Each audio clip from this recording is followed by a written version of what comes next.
My name is Abdul Mannan. I'm director of Dhaka Chamber of Commerce and Industry, Bangladesh. And my company name is Beta Bangladesh Limited. I'm the managing director of this company. So, as a buyer, attending the meeting, what specific products or services are you seeking to source or produce? Are Yes. there any particular criteria or specification you are looking for a potential seller? Yes, sir. Thank you very much for your questions. I am from Bangladesh.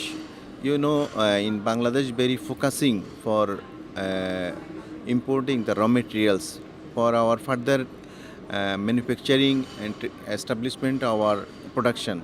The productivity, we need the plastic materials and the plastic components, ingredients. And for this regards, we are looking from India, mustard beach and PP, PET products.